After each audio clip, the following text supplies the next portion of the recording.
இங்க வரக்கூடிய நடிகர்களா இருக்கலாம், டைரக்டர்ஸா இருக்கலாம், ஃபியூச்சரை பெருசா பில்ட் பண்ணிட்டு இருக்கக்கூடிய நிறைய டெக்னீஷியன்ஸ் இங்க வந்துட்டு இருக்காங்க. ஒரு மனிதர், ஒரே ஒரு மனிதர், இவர்கிட்ட நான் பார்த்த ஒரு பெரிய வித்தியாசம் என்னன்னா, இவர் பேசும்போது தன்னுடைய மாணவர்கள், தன்னுடைய கேம்பஸ் அதெல்லாம் தாண்டி இண்டஸ்ட்ரிக்காக பேசுவார். இந்த இண்டஸ்ட்ரிக்கு இப்படிப்பட்ட நபர்களை நம்ம இங்க இருந்து அனுப்பணும். நம்மள அதிகமா புளிஞ்சு எடுக்கிறாங்களா அந்த டேரக்டர்ஸ் தான். அதுல வந்து கேவி ஆனந்த், இப்ப நெல்சன் திலீப் குமார்.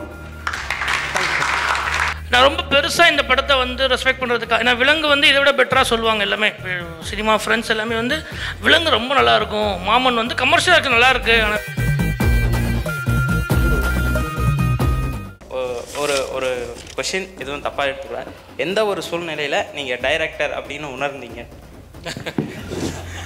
நான் ஒருவேளை வராமல் அங்கிருந்தா மிஸ் பண்ணியிருப்பேன்னு தோணுது. ஏன்னா இங்கே வந்து இவ்வளோ பேர்த்த பார்க்கறதுக்கான கண்டாமினேட் பண்ணாலும் பரவாயில்ல, ஒரு 2 வாரம் வழியில் இருந்துட்டு போய்ட்டும். நான் ஒருவேளை வராமல் அங்கிருந்தா மிஸ் பண்ணியிருப்பேன்னு தோணுது. ஏன்னா இங்கே வந்து இவ்வளோ பேர்த்த பார்க்கறதுக்கான கண்டாமினேட் பண்ணாலும் பரவாயில்ல, ஒரு 2 வாரம் வழியில் இருந்துட்டு போய்ட்டும். நேற்றைய நினைவுகள் இனிமையாக, இன்றைய நினைவுகள் அனுபவங்களாக, நாளைய கனவுகள் நிஜமாக. இன்னைக்கு இந்த அரங்கம் முழுக்க அமர்ந்திருக்கக்கூடிய அத்தனை மாணவர்களுக்கும், இதுக்கு பின்னாடி உழைச்சிட்டு இருக்கவங்களுக்கும், அதுக்கு அத்தனைக்கும் அடித்தளமாக அமைந்த கிளஸ்டர்ஸ் மீடியா காலேஜுக்கும், நம்மளுடைய அன்பின் அழைப்பை ஏற்று வந்திருக்கக்கூடிய விருந்தினர்கள் அனைவருக்கும் இனிய மாலை வணக்கங்கள். From RJ Vignesh, Black Sheep. நல்லா ஃபுல் எனர்ஜியில் ஒரு தடவை கைத்திடலாமா? ஏன்னா ஒரு மணி நேரமாவது தாங்கணும்ல. சூப்பர். லவ் யூ தங்கங்களா. ஸோ எனக்கு ரொம்ப சந்தோஷம் என்னன்னா, இதை வந்து கோயம்புத்தூர்ல ஒரு ஷார்ட் ஸ்பேன் ஆஃப் டைம்ல நாங்கள் வந்து இதை அனௌன்ஸ் பண்ணது எனக்கு தெரிஞ்சு 1ஆம் தேதியோ அந்த மாதிரி அனௌன்ஸ் பண்ணுவோம், 4ஆம் தேதி அனௌன்ஸ் பண்ணோம்னு நினைக்கிறேன். ஸோ அதுலேருந்து ஒரு 15 days எக்ஸாக்டா 15th டே இப்படி ஒரு ஈவெண்ட். இந்த 15 daysக்குள்ள என்ட்ரிஸ் எடுத்து அவங்கள ஸ்க்ரூட்னி பண்ணி அவங்களுடைய பேக்ரவுண்டை செக் பண்ணி அவங்களுக்கு இங்கே வர வச்சு இங்கே ஒரு பேனல் வச்சு நம்ம அதை செலெக்ஷன் ப்ராசஸ் முடிச்சு இன்னைக்கு இந்த இடத்துல ஒரு சாம்பியன்ஸ் செரிமனிக்கு வந்திருக்கோம். அப்படின்னா அதுக்கு பின்னாடி இருக்கக்கூடிய அத்தனை பேருடைய உழைப்புக்கும் நல்ல எண்ணத்துக்கும் முதல்ல என்னுடைய வணக்கங்களும் நன்றிகளும். ஆனால் ஃபஸ்ட்டு எல்லா கெஸ்டையும் மேடை கூப்பிட்றதுக்கு முன்னாடி நான் இதுக்குள்ள என்ன கிளஸ்டர்ஸ் மீடியா காலேஜுக்கும் ஆர்ஜே விக்னேஷுக்கும், கிளஸ்டர்ஸ் மீடியா காலேஜுக்கும் பிளாக் ஷீப்புக்கும் என்ன அப்படிங்கிறத சொல்லணும்னு நினைக்கிறேன். அதை நான் சொல்லணும்னா இந்த நபர் தான் எல்லாத்துக்குமான முதல் புள்ளியும் இன்னைக்கு வரலையும் இந்த நிகழ்வு இங்கே நடக்கிற வரைக்கும் காரணமா இருக்கக்கூடிய ஒரே ஒரு மனிதர். இந்த ஒரு மனிதரை சுற்றி தான் இந்த இடம், இந்த என்டையர் கேம்பஸும் இயங்குது. நான் நிறைய இடங்கள்ல பார்த்திருக்கேன். இங்க வரக்கூடிய நடிகர்களா இருக்கலாம், டைரக்டர்ஸா இருக்கலாம், ஃபியூச்சரை பெருசா பில்ட் பண்ணிட்டு இருக்கக்கூடிய நிறைய டெக்னீஷியன்ஸ் இங்க வந்துட்டு இருக்காங்க. யார்கிட்ட கேட்டாலும் இந்த காலேஜுக்காக ஏதாவது ஒன்று பண்றாங்க அப்படின்னா அவங்கள்ட்ட போய் இது எதுக்காக பண்றீங்க அப்படின்னு கேட்டா அரவிந்த் சாருக்காக பண்றோம் அப்படின்னு சொல்லுவாங்க. அப்படி ஒரு மனிதர். ஸோ எனக்கு அந்த மனிதர் தான் முதல்ல இங்கே அறிமுகம். அந்த மனிதருக்கு பிறகுதான் கிளஸ்டர்ஸ் மீடியா காலேஜ் அறிமுகம். The chairman of clusters media college Aravind sir அவர்களை மேடைக்கு அழைக்கிறேன்.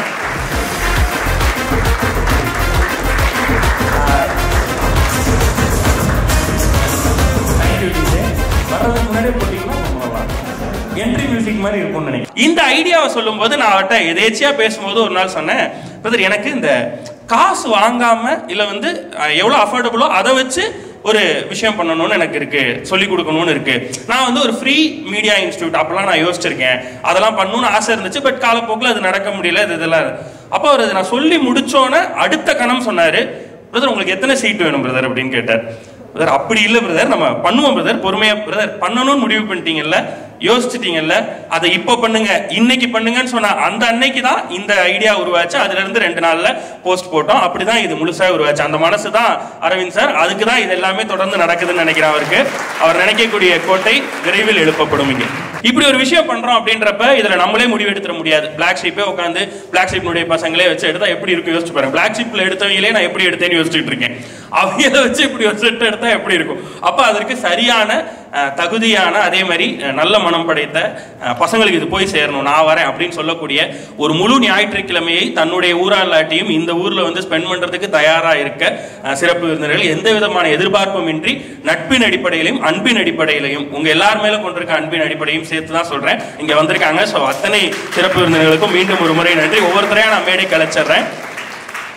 இங்கே வந்து நமக்கு பிஎஸ்சி விஸ்காம் டிபார்ட்மெண்ட் இருக்கு, அதே மாதிரி பிஎஸ்சி அனிமேஷன் இருக்கு. இந்த அனிமேஷன் ரொம்ப முக்கியமான ஒரு டிபார்ட்மெண்ட். இன்னைக்கு தமிழ் சினிமாவில் அனிமேஷனுக்கு நீங்க வெளியூருக்குலாம் போவேனா சார், வெளிநாட்டு டெக்னீஷியன்ல எதுக்கு சார், நாங்க இருக்கோம், உங்களுக்கு என்ன பண்ணி தரணும், பெரிய பெரிய படங்களுக்குலாம் ஹாலிவுட்ல இங்க இருந்து நாங்க பண்ணி உங்களுக்கு கொடுத்துட்டு இருக்கோம்.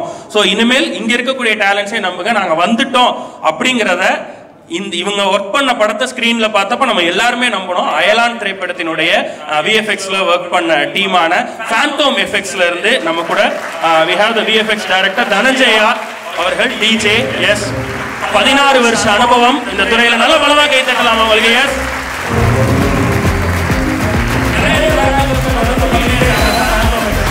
இப்படி மாஸ் மியூசிக்லாம் போடுறப்ப நமக்கு மாஸ் ஹீரோஸ் அப்படி கண்ணு முன்னாடி வந்து விருந்து நிற்பாங்க. அந்த மாஸ் ஹீரோஸை மாஸாக காட்டணும்னா அவங்களோட பின்னாடி இருக்க எலிவேஷன் அவ்வளோ மாஸாக இருக்கும். அப்படி ஒரு மாஸான ஒரு நபர் டெலிவிஷன் இண்டஸ்ட்ரியில் இவர் மாதிரி செட்டு போடவே முடியாது அப்படின்னு சொல்ல ஆரம்பிச்சதுலேருந்து இன்னைக்கு சினிமாவில் இவர் மாதிரி செட்டு போட முடியுமா அப்படின்னு ரெஃபரன்ஸ்க்கு எடுக்கிறவர்களையும் வளர்ந்திருக்கக்கூடிய ஒரு ஆர்ட் டைரக்டர். சமீபத்தில் சொல்லணும்னா உங்களுக்கெல்லாம் தெரிகிற மாதிரி சொல்லணும்னா பீஸ்டும் இவர் தான், ஜெயிலரும் இவர் தான். ஸோ நீங்கள் பார்க்குற எல்லா பிரம்மாண்டங்களுக்கும் சொந்தக்காரராக இருக்கக்கூடிய ஆர்ட் டைரக்டர் நம்ம கூட கிரண் சார் இருக்காரு. Please please please please.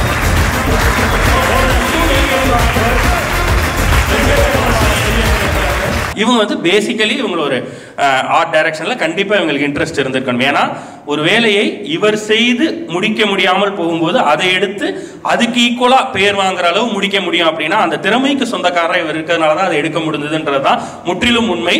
இன்னும் நிறைய பல ஆச்சரியங்களை திரையில நிகழ்த்துறதுக்கு காத்துக்கிட்டு இருக்காங்க. எஸ் கங்குவா விடாமுயற்சி, இன்னும் இவங்களுடைய விடாமுயற்சியை கொண்டு இந்த லிஸ்ட் நீண்டுகிட்டே இருக்க போது. இட்ஸ் டைம் டு வெல்கம் நம்மளுடைய மரியா மிலன் மேம் அவர்கள் on to the stage. Yes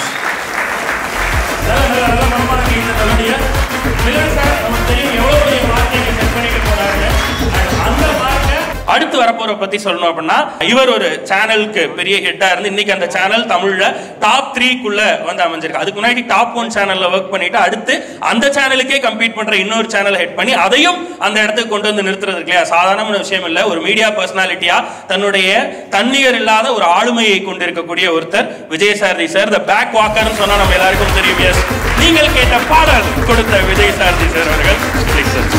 அடுத்து 3 டைரக்டர்ஸ். அதுல ரொம்ப முதலாம் இருக்கவர் சொல்லணும்னா அவர் பேசாமே இருப்பார், ரொம்ப அமைதியா இருப்பார். பேசிட்டாருன்னா எனக்கே பயம் வந்துடும், யார் யாரை கலாய்க்க போறாரோ செய்ய போறாரோ தெரியலையே அப்படின்னு. ரொம்ப ஸ்வீட்டான ஒருத்தர். என்னுடைய ஊர் என்னுடைய மண்ணை சார்ந்தவர், மலைக்கோட்டை மாநகருக்கு சொந்தக்காரர். அதுல என்னன்னா மலைக்கோட்டை மாநகர்ல இருந்து எத்தனையோ பேர் கோலிவுட் போயிருக்காங்க. ஆனா இவர் மட்டும் உங்களுக்கு ஏதாவது வேணும்னா இங்கே வாங்கன்னு, இன்னமும் திருச்சியில தான் என்னோட ஆபீஸ் இருக்கும், நான் படம் எடுத்தாலும் என் ஆபீஸ் திருச்சியில தான் அப்படின்னு அங்கேயே இருக்கக்கூடிய ஒருத்தர். விலங்கு எடுத்து நம்மளெல்லாம் வேற லெவல்ல வியப்புக்குள்ளாக்கி மாமன் எடுத்து இந்த வருஷத்தினுடைய ஒரு அல்டிமேட் பிளாக் பஸ்டரா கொடுத்து இங்க வந்திருக்கக்கூடிய டைரக்டர் பிரசாந்த் அவர்களை மேடை கழிக்கிறோம்.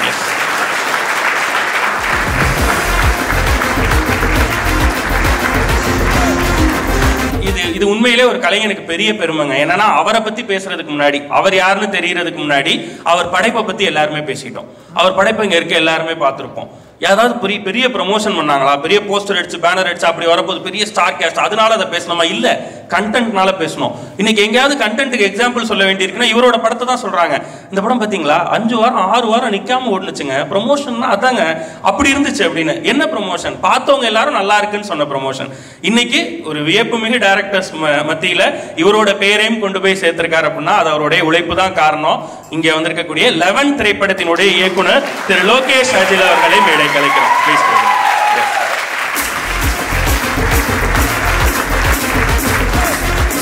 ஏன்னா அவங்களுடைய லைஃபை யூடியூபரா நாங்க எல்லாரும் ஒன்னா தான் ஜாயின் பண்ணி அப்படி ஆரம்பிச்சோம் ஒரே நேரத்தில். என்ன தலைவா நீங்க என்ன பண்றீங்க அப்படின்னு சொல்லி இன்னும் சொல்ல போனா நான் ரொம்ப பொறாமப்படுற ஒரு யூடியூப் சேனல்னா அவங்க தான். ஏன்னா நம்ம அப்படியே குட்டிக்கரணம் போட்டு மேல இருந்து கீழே விழுந்து தவி எல்லாம் பண்ணக்கூடிய காமெடியை அப்படி 2 கவுண்டர்ல அசால்ட்டா அடிச்சுட்டு போயிடுவாங்க. எல்லாரும் அவங்கள பத்தி வியந்து பேசுவாங்க. நாங்களும் அவ்வளவு வியந்து பார்த்திருக்கோம். இவங்கள மாதிரி ஒரு ஸ்கிரிப்ட் எழுத முடியாதா அப்படிலாம் நாங்க நினைச்சிருக்கோம். அப்படிப்பட்ட ஒரு டீம் பேரலா பிளாக் ஷீப் வளர்றப்ப அந்த டீமும் வளர்ந்துகிட்டே இருந்துச்சு. எல்லா விதத்திலையும் அந்த டீம் படர்ந்து விருந்து இன்னைக்கு தமிழ் சினிமால தன்னுடைய முதல் பிளாக் பஸ்டரை கொடுத்து அமர்ந்திருக்கும். அவருக்கு இதுதான் முதல் பாயிண்ட். அவருடைய முதல் வீடியோ எடுத்த இடம் இந்த கிளஸ்டர்ஸ். சோ அங்க இருந்து இன்னைக்கு ஒரு முதல் வெற்றியை திரையில பதிச்சுட்டு இங்க வந்திருக்கக்கூடிய குடும்பத்தினுடைய இயக்குனர் ராஜேஸ்வர் அவர்கள்.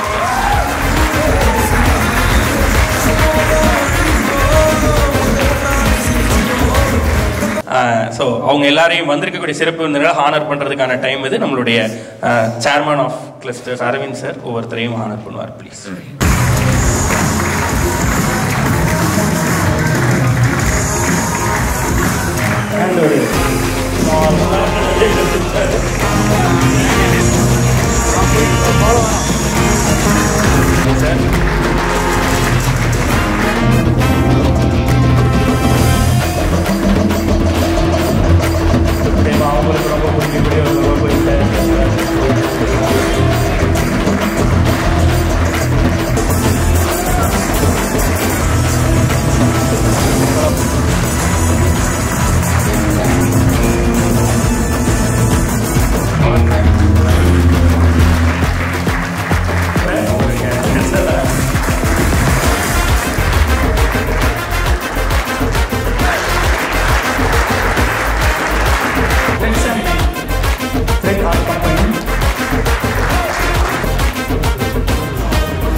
நாங்கள் எப்பயுமே பிளாக் ஷீப்க்கு வரக்கூடியவங்களை ஃபேன்ஸ்னு மென்ஷன் பண்ணவே மாட்டோம், ஃப்ரெண்ட்ஸ்ன்னு தான் சொல்லுவோம். Friends of black sheep, FOB அப்படி சொல்லுவோம். அப்படி ஏன் சொல்கிறோம் அப்படின்னா, ஃபேனுங்கிறவங்க ஜெயிச்சதுக்கு அப்புறம் கொண்டாடுவாங்க, ஃப்ரெண்டுங்கிறவன் ஜெயிக்க வச்சு பார்த்து கொண்டாடுவோம். அப்படிப்பட்ட நண்பர்கள் தான் இங்கே இருப்பாங்கன்னு நினைக்கிறேன். உங்களுக்கு இங்க என்னன்னா இன்னும் கொஞ்சம் வித்தியாசமா உங்களுடைய கேம்பஸ், நீங்க படிக்க போற கேம்பஸ் கிளஸ்டர்ஸ் அப்படின்ற இந்த மீடியா காலேஜ் இருக்கு இல்லையா, இது உங்களுக்கு ஒரு ஃப்ரெண்டா இருக்கும். உங்களை ஜெயிக்க வச்சு பார்த்து உங்களை கொண்டாடக்கூடிய ஒரு இடமா நிச்சயமா இந்த இடம் இருக்கும். அப்படி ஒரு நம்பிக்கை இல்லைன்னா பிளாக் ஷீப் இப்படி ஒரு விஷயத்த ஸ்ட்ரைட்டாகவே அனௌன்ஸ் பண்ணி இன்னைக்கு இதை கொண்டு வந்து இங்கே நிறுத்தியிருக்க மாட்டோம். இது இங்கே நிற்க போறது இல்லை. எவ்ரி இயர் இது இன்னும் மல்டிப்ளை ஆக போகுது. இது மாதிரி ஏதாவது ஒன்று புதுசாக யோசிச்சுக்கிட்டே இருக்க ஒரு நல்ல கேம்பஸ்ல இருக்கீங்க. ஒரு இண்டஸ்ட்ரி இன்டகிரேட்டட் கேம்பஸ்னு அவர் அடிக்கடி சொல்லுவார். ஏன்னா இங்கே எல்லாமே நடக்கும். இங்கே பார்த்தீங்கன்னா இங்கே நம்ம பிரபு சாலமன் சார் அவருடைய அடுத்த படத்துக்கான ஆஃபீஸ் இங்கே தான் போட்டிருக்காரு. அதே மாதிரி இங்கே இதுக்குள்ளே வந்துட்டீங்கன்னா நீங்கள் இதில் வந்து ப்ரீ ப்ரொடக்ஷன்ல இருந்து போஸ்ட் ப்ரொடக்ஷன் வரைக்குமான எல்லா யூனிட்டும் இருக்கக்கூடிய ஒரு காலேஜா. ஸோ காலேஜ்ன்றதை நீங்கள் இனி புத்தகத்தில் படிக்க போறது இல்லை, இங்கே வேலை செஞ்சு கத்துக்கிட்டு இதுல இருந்து வெளியில போய் ஸ்டார்ஸா ஜொலிக்க போறீங்க. அதுக்கான கேம்பஸும் அதற்கான நபர்களும் இப்ப நான் எப்படி இங்க வந்திருக்கேனோ அது மாதிரி எக்கச்சக்கமான பேர் 5 தேசிய விருதுகளை வாங்கிய எடிட்டர் லெனின் சார்னுடைய ஆபீஸ் இந்த கேம்பஸ்குள்ள இருக்கு. அவர் இப்ப எடிட்டிங் இங்க தான் பண்றார். 5 நேஷனல் அவார்டு வாங்கினார். ஸோ ராம் சாரை நீங்கள் அடிக்கடி இந்த கேம்பஸில் பார்க்கலாம். அவருடைய டிஸ்கஷன்ஸ், அவருடைய படத்துக்கான போஸ்ட் ப்ரொடக்ஷன் எல்லாம் இங்கே பண்ணிட்டு இருக்கார். நாசர் சாரை நீங்கள் அடிக்கடி இங்கே பார்க்கலாம். நாசர் சார் இந்த ப்ரொடக்ஷனில், அதாவது ட்ரம் ஸ்டிக்ஸ் ப்ரொடக்ஷனும் கிளஸ்டர்ஸ் மீடியா காலேஜினுடைய ப்ரொடக்ஷனில் ஒரு படம் ஒன்று பண்ணிட்டு இருக்காங்க. ஸோ இப்படி எக்கச்சக்கமான இண்டஸ்ட்ரி கனெக்டட் பீப்புள் இங்கே வருவாங்க போவாங்க, எல்லாமே இங்கே இருக்கும். இது வந்து இந்த எல்லா காலேஜ்லேயும் ஒரு ப்ராஸ்பெக்டஸ் இருக்குல்ல, இப்படி ஓப்பன் பண்ணி பார்த்தா இதெல்லாம் இருக்கு அப்படின்னு, அது மாதிரி எல்லாமே இருக்கு. ஆனால் இதை பயன்படுத்திக்கிறதுல தான் உங்களுடைய வெற்றி இருக்கு. அதுதான் அவங்களுடைய ஆசையும் கூட. பயன்படுத்திக்கங்கன்னு சொல்லி தான் ஒரு தேட்டர், பயன்படுத்திக்கங்கன்னு சொல்லி தான் ஒரு ஃபுட் கோர்ட், பயன்படுத்திக்கங்கன்னு சொல்லி தான் இங்கே இருக்க இன்ஸ்ட்ருமெண்ட்ஸ், லைட்டு, மேடை எல்லாமே அமைச்சு கொடுத்துருக்காங்க. நல்லபடியாக பயன்படுத்தி பெரிய ஸ்டார்ஸாக உருவாக்கி இந்த மாதிரி ஆங்கர் ஆகி எங்களை வந்து ஸ்டேஜில் கலாய்ங்க. Okay, thank you, love you. So without delay நம்ம ஆடியன்ஸ் எல்லாருமே இங்கே இருக்க ஒரு ஆர்ட்டை பற்றியும் தெரிஞ்சுருக்கா வெயிட் பண்ணிட்டுருக்காங்க. ஸோ அவங்களோட இன்ட்ராக்ஷன்ஸ் வந்துட்டு இப்போ ஒருத்தராக கேட்க போகிறோம். ஸோ அதில் ஃபஸ்ட்டு வந்துட்டு நம்ம யாரை பார்க்க போகிறோம் அப்படின்னா, இவரை பற்றி சொல்லணும் அப்படின்னா, ஒரு சினிமா துறையில் அசிஸ்டன்ட் ஆர்ட் டைரக்டராக வந்துட்டு கரியரை ஸ்டார்ட் பண்ணி ஒரு 1999 கிடைச்ச சின்ன ரோலை கூட ரொம்ப நோட்டபுளாக பண்ணி அதுக்கப்புறம் ஒரு கன்னடா படத்தில் ஆர்ட் டைரக்டராக வந்துட்டு இன்ட்ரடியூஸ் ஆகிறாரு. ஆனால் இன்னைக்கு தமிழ் சினிமாவில் வரக்கூடிய முக்கிய திரைப்படங்களான பீஸ்ட், ஜெயிலர், டாக்டர் அந்த மாதிரியான முக்கியமான திரைப்படங்களுக்கு செட்டு போட்டு கொடுத்து அந்த பாக்ஸ் ஆஃபீஸ் கலெக்ஷனை அப்படியே செட் பண்ணி கொடுக்குற நம்ம ஆர்ட் டைரக்டர் கிரண் சார் அவங்களை தான் வந்து நம்ம ஃபர்ஸ்ட் இன்ட்ராக்ட் பண்ண போகிறோம். So sir, welcome sir. So actually உங்ககிட்ட கேட்கறதுக்காக நம்ம ஸ்டூடெண்ட்ஸ் வந்துட்டு கொஸ்டின்ஸ் கொஞ்சம் ப்ரிப்பேர் பண்ணி வச்சிருக்காங்க சார். ஸோ அதை வந்துட்டு ஃபஸ்ட்டு கேட்கணும்னு ஆசைப்பட்டுறாங்க. ஃபர்ஸ்ட் நம்ம அந்த இன்ட்ராக்ஷன்ஸ் முடிச்சுட்டு உங்களோட வேர்ட்ஸ் வச்சுக்கோங்க சார். வணக்கம் சார். வணக்கம் எல்லாருமே வணக்கம் சார். சார் ஒரு சின்ன கேள்வி சார். நீங்கள் நிறைய செட் படத்துக்கெல்லாம் போட்டிருக்கீங்க, பெரிய பெரிய ஆக்டருக்கெல்லாம் போட்டிருக்கீங்க. ஏதாச்சும் ஒரு ஆக்டர் அதை பார்த்து அப்பா என்ன இப்படி பண்ணியிருக்கீங்க, ரஜினி சார் ஆட்ஸா அப்படின்னு வர மாதிரி ஏதாச்சும் வேற யாரும் சொல்லியிருக்காங்களா, அந்த மாதிரி கேட்டிருக்காங்களா, உங்ககிட்ட அப்ரிஷியேட் பண்ணியிருக்காங்களா? பீஸ்ட் படத்துக்கு அந்த மால் செட்டு போட்டிருந்தப்போ செட்டெல்லாம் முடிஞ்சு ஷூட் ஆரம்பிக்கிறதுக்கு முன்னாடி காலையில் சீக்கிரம் வந்துடும். நாங்கள்லாம் ரெடிலாம் பண்ணி முடிச்சுட்டு ஆர்டிஸ்ட்டு ஒரு ஃபஸ்ட் டேனா ஒரு 9:30, 10 ஆகிடும் ஸ்டார்ட் பண்ணுறதுக்கு. ஸோ அப்போது விஜய் சார் வரதுக்கு முன்னாடி சாப்பிட்டுட்டு வந்துடலான்னு சொல்லி அந்த செட்டோட என்ட்ரன்ஸ்க்கு போகிறேன், வெளியில் போகிறதுக்காக போகிறப்போ விஜய் சார் உள்ளே வந்தார். உள்ளே வந்து என்னையா அப்படின்னு சொல்லி என்னை பார்த்து விஷ் பண்ணி தோலில் கையை போட்டார். சரி, ஜென்ரலாக அப்படி பேசிட்டு வராருன்னு சொல்லி வந்தாலும் உள்ள செட்டுக்குள்ளே வந்தோடனே வா அப்படின்னாரு. அது இன்னும் என் காதில் ஒழிச்சிட்டே இருக்கு. ஏன்னா ஒரு உள்ளே வந்தோடனே அவர் 100 பேருமே பார்த்து முதல்ல விஷ் பண்ணிட்டு தான் அடுத்த வேலையை பார்ப்பார். ஆனால் அந்த 100 பேருமே அவர் பார்க்கவே இல்லை. அன்றைக்கி ஒரு 300 பேர் இருந்தாங்க, யாரையுமே அவர் பார்க்கல. ஒரு 15 நிமிஷம் என் தோலில் கையை போட்டவர் சுற்றிகிட்டே இருந்தார், உள்ளே சுற்றி பேசிகிட்டே இருந்தார். இப்படி ஒரு செட்டு பயங்கரமாக இருக்குன்னு சொல்லிட்டு, யாராவது முன்னாடி போட்டிருக்காங்களா, இல்லை நான் இப்படி பார்த்ததில்லை, இப்படி கேள்விப்பட்டதில்லை.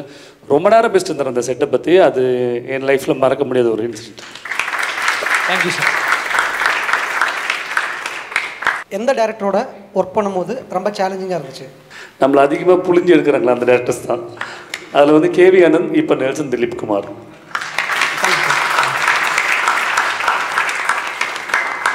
பீஸ்ட் படம் மாதிரி ஒரு ரியலிஸ்டிக் செட்டு போட எவ்வளோ டைம் ஆகும்? இல்லை, எல்லாத்துக்கும் ஒரு டைம் இருக்குது. அந்த செட்டு வந்து ஒரு 3.5 மாதம் ஆச்சு. ஜெயிலருக்கு 1 மந்தில் போகிற செட்டாக இருக்குது. அது செட்டோட டைமு, செட்டோட சைஸு, அதோட ஒர்க்கை பொறுத்து தான் சொல்ல முடியும். பீஸ்ட்டுக்கு போடுறது 3.5 மாதம் ஆச்சு, அந்த மால் செட்டு போட்டது மட்டும். Thank you sir. ஒரு டேரக்டர் கிட்ட அசிஸ்டண்டாக போகிறதுக்கு என்னென்ன குவாலிஃபிகேஷன் ஓரளவுக்கு பேசிக்காக தெரியும். இப்போ ஒரு ஆர்ட் டிபார்ட்மெண்ட்டில் ஏடியாவை ஜாயின் பண்ணோன்னா ஹார்ட் ஒர்க்கை தவிர வேறு என்ன குவாலிஃபிகேஷன் எதிர்பார்ப்பீங்க? பேசிக் ரொம்ப பேசிக் வந்து ஆர்ட் தான். அதுக்கப்புறம் அவங்களோட இன்ட்ரெஸ்ட்டு, எல்லா ஒர்க்குக்குமே இன்ட்ரெஸ்ட் ரொம்ப முக்கியம். ஆர்ட் டைரக்ஷனுக்கு கண்டிப்பாக கொஞ்சமாவது வரைய தெரிஞ்சிருக்கணும். அது பேசிக், ரொம்ப பேசிக் அது. இப்போ நீங்கள் வந்து ஒரு டேரக்டர்கிட்ட போய் அசிஸ்டண்டாக சேரணுனாக்கா இன்ட்ரெஸ்ட்டுக்கு சேர்த்துக்க மாட்டாங்க. உங்களுக்கு அந்த கதை நாலேஜ் என்ன இருக்குது, நீங்கள் என்ன பார்க்குறீங்க, என்ன தெரிஞ்சுக்கிறீங்கன்னா அவங்க முதல்ல உங்களை ஒரு இன்டர்வியூ வச்சு பார்ப்பாங்களா. அது மாதிரி எங்களுக்கு வந்து பேசிக்காக வரைய தெரிஞ்சிருக்கணும். கொஞ்சமாக அது ரொம்ப பயங்கரமாலாம் வரையணும்னு கூட அவசியம் இல்லை, பேசிக்காக வரைய தெரிஞ்சுக்கணும். இல்லைன்னா டிசைன் பண்ணவா தெரிஞ்சிருக்கணும். இது வந்து ஒரு ரொம்ப பேஸான விஷயம். இது இருந்தாலே போதும். அப்படி இருக்கணும்னு அவசியம் இல்லை. 3Dயில் நீங்கள் டிசைன் பண்ணுவீங்க, ஃபோட்டோஷாப் பண்ணாலும் ஓகே தான். ஏதாவது ஒரு உங்களுக்கு வரைகிற சம்மந்தமாக ஏதோ ஒரு விஷயம் தெரிஞ்சிருக்கணும். ஏன்னா நீங்கள் விஷுவலைஸ் பண்ணி பார்க்கணும், ஒரு கலர் ஸ்கீம் பண்ணணும்னா கூட டக்குன்னு ஒரு டிசைன் பண்ணி காட்டுற அளவுக்கு ஒரு பேசிக் சென்ஸ் இருந்தாக்கா அதுலேருந்து பிக்கப் பண்ணிக்கணும். வரைய தெரிஞ்சவங்க அந்த இண்டஸ்ட்ரியில் இருந்தால் ஈஸியாக இருக்கும், ரொம்ப ஈஸியாக இருக்கும். அது வரைய தெரிஞ்சு தான் கற்றுக்கணும்னு கிடையாது, பட் வரைய தெரிஞ்சவங்க வந்து கொஞ்சம் ஈஸியாக இருக்கும், அது பிடிச்சிட்டு போகிறதுக்கு ஈஸியாக இருக்கும். ஸோ ஆடியன்ஸோட கொஸ்டின்ஸ் வந்துட்டு அவ்வளோதாங்க சார். ஸோ நீங்கள் வந்து இன்றைக்கி ஃபுல் டே நம்ம காலேஜில் ஸ்பெண்ட் பண்ணிங்க சார். சரி, நீங்கள் இன்னும் நிறைய காலேஜஸ்க்கு போயிருப்பீங்க. ஸோ மற்ற காலேஜஸ்க்கும் இங்கேயும் நீங்கள் பார்த்த ஒரு டிஃப்ரென்ஸ் அப்படின்னா அது என்னங்க சார்? பட் இப்படி ஒரு விஷயத்தை இப்போ தான் ஃபஸ்ட் டைம் பார்க்குறேன் நான். இப்படி வந்து பசங்களை வந்து கொண்டு வந்து அவங்களோட டேலண்ட்ஸை தெரிஞ்சு அவங்களுக்கு அதுக்கான சீட் கொடுக்கணும்னு நினைக்கிறதுக்கு முதல்ல சாருக்கு வந்து ஹேட்ஸ் ஆஃப். அண்ட் அது இல்லாமல் நீங்கள் காலைல ஒரு இன்டர்வியூ கேட்ட கூட நான் சொன்னேன், எல்லாருமே லைஃப்பில் காலேஜ் டேஸை வந்து அனுபவிக்கணும். அந்த டேஸ் அந்த த்ரீ இயர்ஸ் கோர்ஸ் இயர் இருக்குங்களா, அது வந்து நம்மளை வந்து எல்லாமே கற்றுக் கொடுக்கும் அந்த காலேஜ் டேஸ் தான். எல்லாருமே அதை அனுபவிக்கணும்னு நினச்சிருக்கேன். ஆர்டிசம் பசங்க அனுபவிக்கணும்னு யோசிக்கல, அது இவர் சொன்னார்னு நினைக்கிறப்ப ரொம்ப பெருமையாக இருந்துச்சு. ஸோ அது கூட அவங்களுக்கு கூட அது கிடைக்கணும் அவர் நினைக்கிறதில்ல, அது ரொம்ப பெரிய விஷயம். ஸோ இந்த மாதிரி பசங்களை கொண்டு வந்து, அதாவது அதையும் ரொம்ப டீசெண்டாக சொல்லியிருக்காது, வந்து சாம்பியன்ஸ்னு கூப்பிடணும் அப்படின்னு சொல்லிட்டு, அதெல்லாம் ரொம்ப நல்லா இருக்குது. பசங்க நிறைய பேருக்கு நிறைய டேலண்ட்ஸ். ஒரு பையன் அழகாக கதை சொன்னான், சூப்பராக கதை சொன்னான். ஒரு பையன் வந்து மைண்ட் பண்ணி காமிச்சான் சூப்பராக. ஸோ அது மாதிரி வேறு டேலண்ட்டில் இருக்காங்க. சில பேருக்கு வந்து சுமாராக வரைஞ்சால் கூட அதில் ஒரு ஸ்டோரி போர்ட் பண்ணி காமிச்சிருந்தான் ஒரு பையன், நல்லா பண்ணியிருந்தான். அந்த நல்லா வரைய தெரிஞ்சவங்க தான் நல்லா ஸ்டோரி போர்ட் பண்ணுவாங்க. அவனுக்கு சுமாராக தான் வரைகிறான், பட் ஆனால் அழகாக பண்ணியிருந்தான், ஸ்டோரி போட்டு நல்லா பண்ணியிருந்தான். அந்த மாதிரி நிறைய டேலண்ட்ஸ் இருக்காங்க. அந்த மாதிரி டேலண்ட்ஸை தான் இங்கே எல்லாம் செலக்ட் பண்ணியிருக்கோன்றப்போ ரொம்ப சந்தோஷமாக இருக்குது. நான் ஃபஸ்ட் டைம் இப்படி தான் இங்கே பார்க்குறேன். ஸோ அதனால் எனக்கு இது வித்தியாசமாக இருந்துச்சு.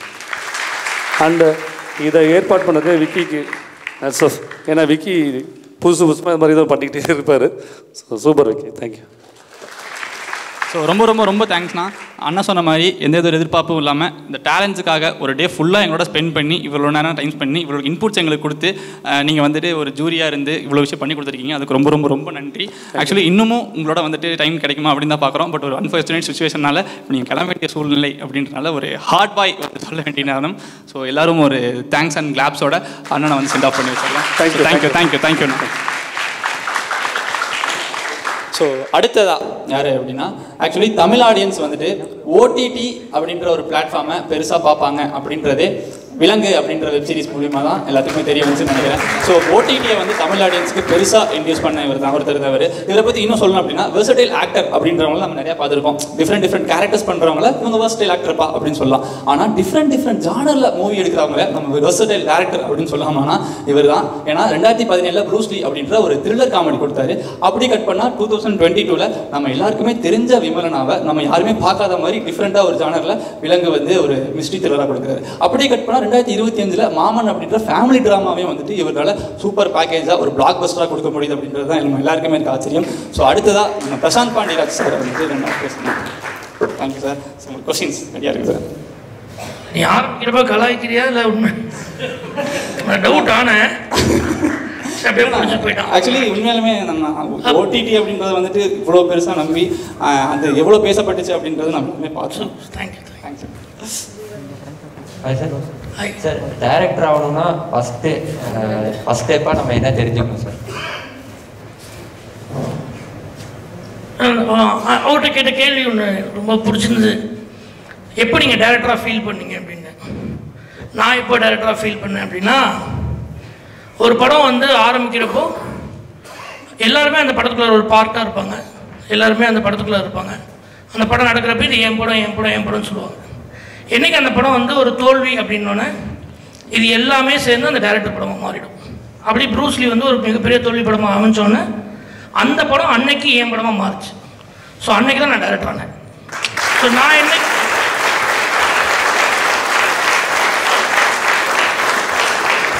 அது வரைக்கும் நான் என்ன நினச்சேன்னா, இப்போ எல்லோரும் சொல்கிற மாதிரி ஆக்சுவலாக சினிமா டீம் ஒர்க் தான்.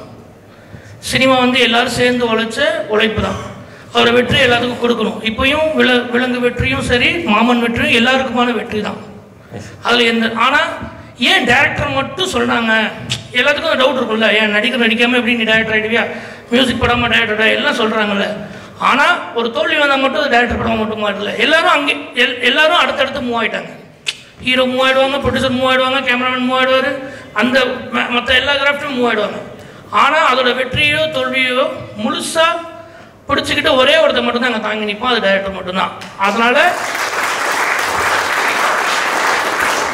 அது வந்து ரொம்ப முக்கியமான பொறுப்பு. அனைவருக்கும் மாலை வணக்கம் சார். தேனி மாவட்டம் பெரியவளம். என் பேர் ஆதி சார். மாமன் திரைப்படம் வந்து பார்த்தீங்கன்னா உங்களுக்கு நிறையா ரிவ்யூ வந்திருக்கும். ஆனால் என் பர்சனல் லைஃப்பில் அது ரொம்ப பாதிச்சிச்சு. ஆக்சுவலாக நான் கலெக்ஷன் ஸ்டாஃபு, ஃபினான்ஷியலில் ஆர்பிஎல்ல ரெக்கவரி கலெக்ஷனில் இருந்தேன். இன்றைக்கி மார்னிங் நாங்கள் வர்றப்போ கூட அவசர உலகம் எல்லோரும் ஓடிக்கிட்டு இருக்கோம். குடும்பம், மனைவி, தங்கை, உறவினர்கள் எல்லாரையும் மிஸ் பண்ணிவிட்டு நம்மளுடைய பொருளாதார தேவைக்காக ஓடுறோம். ஆனால் உங்களுடைய படம் சீரியஸாக சார், அந்த படம் பார்த்ததுக்கப்புறம் என்னை வந்து அந்த தாய் மாமன்ற ஒரு விஷயத்தை வந்து பாதித்து, அதுக்கடுத்து என் தங்கச்சி அம்மா, அதுக்கடுத்து உறவினோட அதிகமாக டைம் ஸ்பெண்ட் பண்ணுச்சு. இந்த படம் இந்த மாமனை வந்து உண்மையாகவே உணர வச்சிச்சு. இதே மாதிரி உங்களுக்கு நிறையா ரிவ்யூஸ் வந்திருக்கும் சார். இதே மாதிரி உங்களுக்கு பர்சனலாக பாதிக்கப்பட்டு உங்களுக்கு அந்த மாதிரி கேட்டிருக்காங்களா சார்?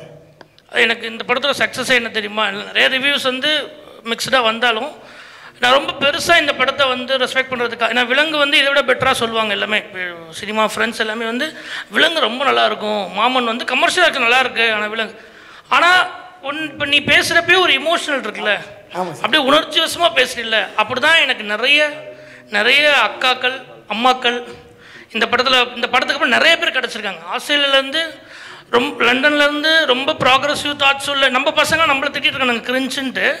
ஸோ அந்த மாதிரியான நாடுகள்லேருந்து ஃபோன் பண்ணி 2 hours 3 hours நான் யாருன்னே தெரியாது, எனக்கு நீ தம்பிடான்னு சொல்கிற அக்கா நிறைய பேர் இருக்காங்க. எனக்கு அது பயங்கர. ஸோ அவங்களெல்லாம் பார்க்குறப்போ இந்த மாதிரி நிறைய கிரிஞ்சுகள் எடுக்கலாங்கிற முடிவுக்கு நானும் வந்துருக்கேன் சார். திரும்ப இதே மாதிரி எமோஷனலான சென்டிமெண்டான படம் உங்கள்கிட்ட எதிர்பார்க்கலாமா சார்? கண்டிப்பாக வரும். அதுக்கான அந்த கதைகள் சூரியனை மாதிரி அதை கொண்டு வந்து கொடுத்தீங்க, நானும் எதிர்பார்க்குறேன் sir. Thank you sir. Hi sir, என் பேர் மதன்குமார் சார். ஆடா இல்லை இவனுங்க எல்லாமே காலிலேருந்து என்ன கேள்வி கேட்டேன், அது கரெக்டாக எனக்கு பின்னாடியே உட்காந்துருந்தானுங்க. வா நான் கேட்குறேன் வா. அப்படிலாம் இல்லை சார். அவர் சொன்ன மாதிரியே இப்போ எங்கள் அக்காவுக்கு ரீசெண்டாக குழந்தை பிறந்திருக்கு சார். நான் ஒரு தாய் மாமனா எப்படி இருக்கணுங்கிறத எனக்கு ரொம்ப இன்ஸ்பயராக இருந்தது உங்கள் மூவி இருந்தது சார். எனக்கு வந்து உங்கள்கிட்ட இப்போ கேட்கணுன்னா, சூரிய சாரை ஹீரோவாக ஃபிக்ஸ் பண்ணதுக்கப்புறம் உங்கள் மைண்டில் இருந்த ஃபஸ்ட்டு ஷாட் என்னவாக இருந்தது? ஃபஸ்ட்டு ஷாட்டா இல்லை, நாங்கள் ஒன்று முடிவு பண்ணோம் ரொம்ப ஸ்ட்ராங்காக. இப்போ சூரியனை வந்து விடுதலை பண்ணியிருந்தார், விடுதலை 2 பண்ணியிருந்தார். அப்புறம் நிறைய படங்களில் வந்து ஹீரோவாக ஒரு ஆக்ஷன் ஹீரோவாக அப்படின்னா ஃபிக்ஸ் ஆகிட்டார். பட் வந்து அவர் வந்து இமோஷனலாக காட்ட போகிறோம். அவர் அழுகிறப்ப நமக்கு அழுக வந்துடணும், எந்த இடத்துலையுமே வந்து ஏன் இப்படி பண்ணுறாருன்னு யோசிச்சிடக்கூடாதுங்கிறத ரொம்ப ஸ்ட்ராங்காக இருந்தோம். அதனால் வந்து அவரை ஃபஸ்ட்டு அழுக வச்சு ஒரு ஷாட் எடுத்து பார்க்கணுன்னு ஆசைப்பட்டேன். ஏன்னா அவர் அழுகிறப்போ எனக்கு என்ன மாதிரி தெரியுது, அது அவருடைய எந்தளவுக்கு நாங்கள் ரொம்ப கான்ஷியஸாக இருந்ததுன்னா எந்தளவுக்கு அழுகணும், எப்போ கண்ணில் தண்ணி வரணும். ஏன்னா படம் ஃபுல்லாக அழுதுகிட்டே இருப்பாங்க. அது அவரே கேட்பார், தம்பி நனைஞ்சிருச்சு தம்பி, ஃப்ளோரே நனைஞ்சிருச்சு தம்பி, இன்னும் எவ்வளோ அழுகணும் அப்படிம்பாரு. கிளிசரின் தீர்ந்து போயிடும், தண்ணி வராது, ஐஷுக்கெலாம் வந்து தண்ணி வரலங்க என்னங்க பண்ணுறது அப்படின்லாம் கேட்பாங்க. ஸோ எனக்கு வந்து ரொம்ப பர்ஃபெக்டான ஒரு ஹீரோவாக எல்லோரும் எதிர்பார்க்குறதா ஹீரோ, நம்ம வீட்டு பையன், நம்ம தம்பி, நம்ம அண்ணனா அப்படி பார்க்கணுன்ட்டு. அதே மாதிரி நான் என்ன நினச்சோம், அது மாதிரி ஃபஸ்ட்டு ஷாட்டே அவர் வந்து ஒரு அழுக வச்சு ஒரு ஷாட் எடுத்து பார்த்தேன். அதை ஏன்னா முதல்ல எடுக்கிறோம், ஏன்டா அப்படி அழுக வச்சு. ஸோ அப்படி தான் ட்ரை பண்ணோம். பட் அவரும் அதுக்கப்புறம் தேட்டர் விசிட் எல்லாம் போயிட்டு வந்துட்டு சொன்ன ஒரே விஷயம் என்னென்னா, தம்பி எல்லார் வீட்லையும் என்னை கொண்டு போய் சேர்த்துட்டு தம்பி அப்படின்னு சொன்னார். எல்லாரோட அண்ணனா மாமாவா அதை தேட்டரில் கூப்பிட்றப்பே இவரை என்ன சித்தப்பான்ற மாதிரி மாமா அப்படின்னு தான் அவரை கூப்பிட்றாங்க. இப்போ அந்த லட்டு வந்து லட்டுன்னு கூப்பிட்ற மாப்பிள்ள அப்படின்னு தான் கூப்பிட்றாங்க. ஸோ அது வந்து எனக்கு பயங்கர ஸோ அவங்க ஃபேமிலிக்குள்ளே எடுத்துக்கிட்டது வந்து எங்களுக்கு பயங்கர ஹாப்பியாக இருந்தது. சாரி சார், ஒரே ஒரு பர்சனல் கொஸ்டின் சொல்லுப்பா. எனக்கு வந்து உங்கள் அந்த ஓவரால் மூவியில் வந்து எனக்கு ரொம்ப இன்ன வரைக்கும் ஒரு இதாகவே இருக்குது. என்னென்னா பர்சனல் கொஸ்டினாக இருக்குது என்னென்னா ஹீரோ சூரியனை வந்து அவங்க ஒய்ஃப் காலை பிடிப்பாங்க அடிக்கடி. அப்போ வந்து காலை பிடிக்காதப்போ பிடிக்காதவன்னு சொல்லிட்டு இருப்பாங்க. அந்த சீனை வந்து நீங்கள் வச்சப்போ எப்படி ஆடியன்ஸ் கன்வெர்ட் ஆகும் அப்படின்னு நினச்சிங்க? அது பர்சனலாக உங்களுக்கு இது எப்படின்னா இருக்குது? நான் நிறைய கால் பிடிப்பேன். சூப்பர். இனிமேல் யாருக்கும் எந்த கொஸ்டின்ஸும் இருக்காதுன்னு நினைக்கிறேன் சார். Thank you sir. ஐயா, உங்களுடைய மிகப்பெரிய இன்ஸ்பிரேஷன் யாருங்க? அதாவது முன்னுதாரணம் கால் விழுகிறது. ஐயா ஐயா அது இல்லை, உங்களோட முன்னுதாரணமாக நீங்கள் யாரை எடுத்து நீங்கள் இந்த டைரக்ஷன் வந்தீங்க? டைரக்ஷனுக்கு வந்து தான் கேட்குறீங்களா பொதுவாக கேட்குறீங்களா? இல்லை, பொதுவாக தான் கேட்குறேன். உங்களுக்கு இப்போ எனக்கு இப்போ இவ்வளோ பேர் இருக்கீங்க, நீங்கள் எல்லாருமே இப்போ எங்கள் எல்லாருக்குமே நீங்கள் எல்லாருமே எங்களுக்கு முன்னுதாரணமாக இருக்கீங்க. இப்போ உங்களுக்குன்னு ஒருத்தவங்க இருந்திருப்பாங்க. இல்லை ப்ரோ, எனக்கு கொஞ்சம் காமெடியாக பேசும், அறிவாளித்தமாக பேசக்கூடாது. பட் இருந்தாலும் பேசுகிறேன், கொஞ்சம் வெயிட் பண்ண. என்னன்னா இப்போ எங்கள் அப்பா ரொம்ப பிடிக்கும். என்னென்னா அவர் வந்து ஒரு மாரலாக எங்கள் அப்பா ஒரு 500 ரூபாய் சம்பளம், இப்போது தான் 500 ரூபாய், ஒரு 10 வருஷத்துக்கு முன்னாடி 5 வருஷத்துக்கு முன்னாடி ஒரு வளையல் கடையில் வேலை பார்த்தாரு. ஒரு 40 வருஷமாக 13 வயசுலேருந்து வேலை பார்க்குறாரு. அவர் வேலையே தான் பார்த்துட்டே இருந்தார். நாங்களும் திட்டுவோம், ஏன் ஒரு தனியாக கடை வைக்கலாம்ல. அப்போ அவர் சொல்லுவார், இல்லை எங்கள் முதலாளி வந்து அவர் என்னை நம்பி தான் இருக்கார், நான் விட்டு போனால் அவருக்கு அந்த தொழில் தெரியாது அப்படின்னு சொல்லிக்கிட்டே இருப்பார். அதுக்கு அவருக்கு என்ன பரிசாக கிடச்சிது அப்படின்னா, அது வந்து ஒரு பெரிய பஜார், திருச்சியில் பஜாரில் இருக்கிற ஒரு கடை. அந்த கடைக்கு வந்து ஒரு 20 லட்ச ரூபா கொடுத்து அந்த கடையை வந்து வேறு ஒரு 10 பேர் வந்து கேட்குறாங்க. ஆனால் அந்த ஓனர் அந்த உடம்பு சரியானதுக்கப்புறம் அவர் அந்த கடையை விட்டுலான்னு முடிவு பண்ணதுக்கப்புறம் அவர் வேறு யாருக்குமே கொடுக்கவே இல்லை. எங்கள் அப்பாவை கூப்பிட்டு, நீ காசே கொடுக்காட்டாலும் பரவாயில்ல, ஆனால் நான் உனக்கு இந்த அவங்க குடும்பத்துலேயே அந்த பிரச்சனை, ஏன் அவருக்கு போய் கொடுக்குறீங்க அவருக்கு போய் கொடுக்குறீங்கன்னு. ஆனால் அவருக்குமான அந்த ரிலேஷன்ஷிப் இருக்குல்ல, அந்த மாரல் இருக்குல்ல, அவர் வந்து எவ்வளோ நியாயமாக இருந்திருப்பார். இவர் அதை எப்படி ரிசீவ் பண்ணியிருப்பாரு. இப்படி அங்கே ஆரம்பிச்சு. ஸோ நான் காலேஜில் நிறைய அறிவு வச்சுருப்பேன். எங்கள் அப்பா கடையில் போய் உட்காந்து சாப்பிடுவேன். அவர் நின்றுக்கிட்டே தான் வந்து வியாபாரம் பார்ப்பார்.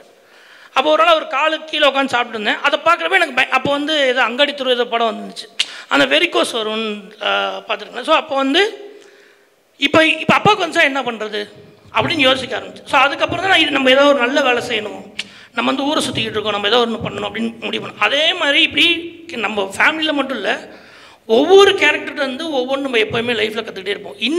இன்றைக்கி வந்து இந்த பையன்கிட்ட இன்றைக்கி எனக்கு ரொம்ப பெரிய ஆச்சரியம் என்னென்னா, நான் எப்பவுமே ஒரு விஷயம் சொல்லிகிட்டே இருப்பேன். காலேஜில் எங்கேயாவது போனால் அந்த மாதிரி, இந்த 20லேருந்து 24 வயசு வரைக்கும் தானே உன் லைஃப் உங்கள் கையில் இருக்கும். 18 வயசில் இருந்தாண்டா அதுக்குள்ள என்ன நினச்சாலும், இந்த வயசு நம்ம என்ன நினச்சாலும் செஞ்சிட முடியுன்ற ஒரு தைரியம் இருக்கும். அந்த தைரியம் வந்து இதுக்கப்புறம் உனக்கு வாழ்க்கையில் கிடைக்காது. அதனால் நீ என்ன வேணாலும் பண்ணுறா. இப்போது இந்த நல்ல விஷயம் எல்லாத்தையும் விட்டு நான் சினிமாவுக்கு போகிறேன் அப்படின்றதெல்லாம் நீ இப்போ செஞ்சு முடிச்சிடு. இன்னும் 5 வருஷம் 10 வருஷமும் உன் குடும்பம் உன் தலையில் வந்து உட்காந்துரும், உன்னால் எதுவுமே பண்ண முடியாதுன்னு நான் சொல்லிக்கிட்டே இருப்பேன். ஆனால் இந்த ஜென்ரேஷனில் இருக்கிறவங்க இப்போ வந்து இவங்க சொன்னது வந்து எனக்கு பயங்கர சர்ப்ரைஸ். எல்லாருமே சொன்ன ஒரே பதில், ஏன் இதை நீ பண்ணுற அப்படின்னா, இல்லை சார் இன்னொரு 4 வருஷத்தில் வந்து என் லைஃப் மாறிடும் சார், அப்புறம் நான் அப்படியே போயிடுவேன் சார், அதை தான் நான் இப்போ இந்த முடிவு எடுத்துகிட்டு வந்துட்டேன். அந்த தனுஷ்னு அவன் வந்து என்னை வந்து பயங்கரமாக வந்து அவன்கிட்ட நான் காமெடியாக பேசினேன், ஆனால் பயங்கரமாக இமோஷனல் ஆனேன். அவன் வந்து அவனை பற்றி பேசினான். அவன் ரொம்ப சாதாரணமாக ரொம்ப கேஷுவலாக அவனை பற்றி பேசினான். நான் வந்து பயங்கரமாக இன்ஸ்பயர் ஆனவன். இந்த வயசில் இவனோட தாட் ப்ராசஸ் இப்படி இருக்குது. இவன் எத்தனை வயசு? 18 19 வயசில் வந்து ஒருத்தனால இப்படி இருக்க முடியும்? நம்ம என்ன யோசிக்கிறோம், நம்ம என்ன பண்ணுறோம்? இப்போ எனக்கு வந்து கோடிக்கணக்கில் படம் பண்ணுறதுக்கு ஆள் இருக்காங்க, சம்பளம் கொடுக்க ஆள் இருக்காங்க, கதை கேட்க ஆள் இருக்குது. ஆனால் நான் ரொம்ப சோம்பேறியாக இருக்கணும்னு எனக்கு ஃபீல் பண்ண ஆரம்பிச்சிடறேன். ஏன்னா அவ்வளோ பேர் நான் ரேப்பிடோ ஓட்டி படிச்சுக்குவேன் சார், நான் இங்கே வந்து ஒரு இது பண்ணிக்குவேன் சார்ன்னு சொல்கிறது வந்து, ஸோ ஒவ்வொருத்தர்கிட்ட இருந்துமே ஒவ்வொரு இன்ஸ்பிரேஷனாக நினச்சிக்கிறேன். பேசவே தயங்க இடத்துல அந்த அந்த பேர் என்னடா தம்பி? இல்லை பூவரசன் வந்து எல்லா இன்டர்வியூலாம் முடிச்சு கிளம்பி போங்கன்னு. சார் நான் ஒன்று கேட்குவா சார். ஸோ அவன் என்கிட்ட ஒரு கொஸ்டின் கேட்டு போனான். சரி நீ ஒன்று யோசிப்போல, நம்ம இப்போ ஒரு இன்டர்வியூக்கு போயிருக்கோம், நம்மளை செலக்ட் பண்ணுவாங்களா பண்ண மாட்டாங்களா? அதெல்லாம் இல்லை, நான் எதுக்கு வந்தோன்னா என்னோடய பர்பஸ் இதுதான் சார். நீங்கள் டேரக்டராக நீங்கள் என்ன செய்த பண்ணீங்க அப்படின்னு அவன் எங்கிட்ட ஒரு கொஸ்டின் கேட்க. எனக்கு அது பயங்கர ஆச்சரியமாக இருந்தது. லேர்னிங் ப்ராசஸ் தான் இன்ஸ்பைரிங், இது எல்லாத்தையும் தான் நான் எடுத்துக்கிறேன். கொஞ்சம் பெரிய கொஸ்டின் தானா, ஒன்று தொட்டு ஒன்றா இருக்கும், நீங்களும் ஒன்று தொட்டு ஒன்றாவே கொஞ்சம் சீக்கிரம். இப்போ நீங்கள் சொன்ன மாதிரியே தானா, இப்போ ப்ரூஸ்லி அப்படின்னு சொல்லும்போது வந்துட்டு ஒரு ஃப்ளாப் படம் அப்படின்னு சொல்லிட்டு இன்னைக்கு நீங்கள் சொல்கிறதுக்கு வந்துட்டு அதை வந்துட்டு நீங்கள் 2 சக்ஸஸ் கொடுத்துட்டீங்க, அதுக்கப்புறமா நான் வந்துட்டு ஒரு ஃப்ளாப் படம் கொடுத்தேன் அப்படின்னு சொல்லி நீங்கள் சொல்லிடலாம். ஆனால் ஆஸ் ஏ டெபியூ டேரக்டராக வரும்போது வந்துட்டு மொதல் படம் அப்படின்றது வந்துட்டு எல்லாருக்குமே ஒரு கனவு படம் மாதிரி வந்துட்டு இருந்திருக்கும். நீங்கள் அந்த ரிலீஸ் ஆகி தான் அந்த ஃப்ளாப்பு ஹிட் அதெல்லாம் ரியலைஸ் பண்ணியிருப்பீங்க. அதுக்கு முன்னாடி வரைக்கும் நீங்கள் பார்க்குற வரைக்குமே அந்த படம் நல்லா தான் இருக்குது, இது நல்லா போயிடும் அப்படின்ற மாதிரி இருந்திருப்பீங்க இல்லையா? இப்போ நாங்களுமே பல ஆடிஷன்ஸ்லாம் அட்டன் பண்ணும்போது ஃபைனல் ரவுண்ட்ஸ் வரைக்கும் போயிடுவோம். ஓகேப்பா செலக்ட் ஆகிடும் போல அப்படின்னும் போது கால் பண்ணுறோம் அப்படிம்பாங்க, அதுக்கப்புறம் அது என்னாச்சு அப்படின்னே தெரியாது. ஸோ நீங்கள் ஒரு ஃப்ளாப் டேரக்டர் அப்படின்னு சொல்லும்போது அந்த இண்டஸ்ட்ரி உங்களை எப்படி பார்த்துச்சு? ஆஃப்டர் பிறகு வந்துட்டு நீங்கள் அதே சூப்பர் டூப்பர் ஹிட் கொடுக்குறீங்க. விமல் சார் கூட சொல்லியிருந்தாரு, நான் ஒரு 2 படம் ஃப்ளாப்பு, டேரக்டர் ஒரு 2 படம் ஃப்ளாப்பு, தயாரிப்பாளர் ஃப்ளாப்பு, கூட்டணி எப்படி இருக்கு பார்த்தீங்களா அப்படின்ற மாதிரி. ஸோ அந்த ஃப்ளாப் டேரக்டராக இந்த இண்டஸ்ட்ரி உங்களை பார்த்ததுக்கும் பிறகு நீங்கள் ஹிட் கொடுத்ததுக்கு அப்புறமா இந்த இண்டஸ்ட்ரி உங்களை பார்த்த பார்வை எப்படி மாறுச்சு? ஒரே பார்வை தான். ஃப்ளாப் கொடுத்தா திட்டினாங்க, நல்ல படம் கொடுத்தா பாராட்டினாங்க.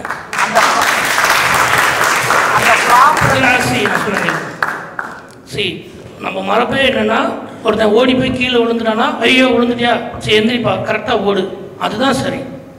ஓகேவா? அவனை தட்டி கொடுத்து அவன் தோல்வியை சொல்லணும், இது நீ சரியாக பண்ணுன்னு சொல்லணும், அதுதான் கரெக்டு. பட் அதுக்காக நம்மளை திட்டுறாங்கிறது, இப்போ நீ பயங்கரமாக வந்து ஒரு அம்மா கையை பிடிச்சிட்டு அழுகுறாங்க, இதை நான் எடுத்துக்கிறேன்ல, இது எனக்கு வேணும்னு தோணுதுல, அப்போ அவன் திட்டினா வாங்கிக்கோ.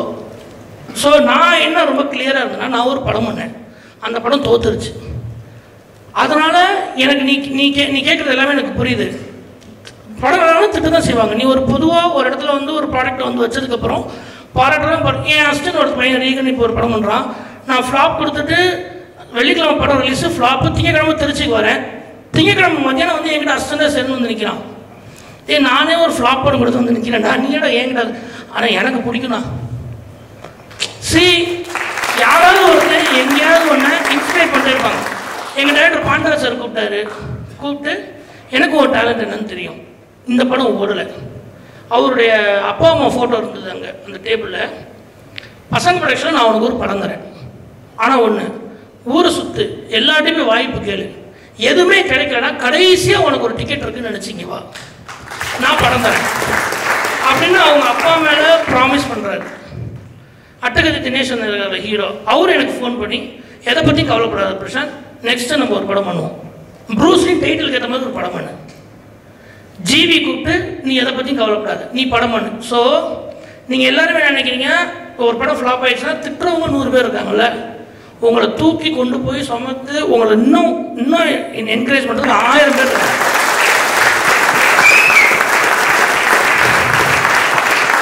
நான் எல்லா வாய்ப்பும் விக்னேஷ் கூட வந்து கதை சொன்னேன், ஞாபகம் இருக்கா, தலைவி கதை சொன்னேன்.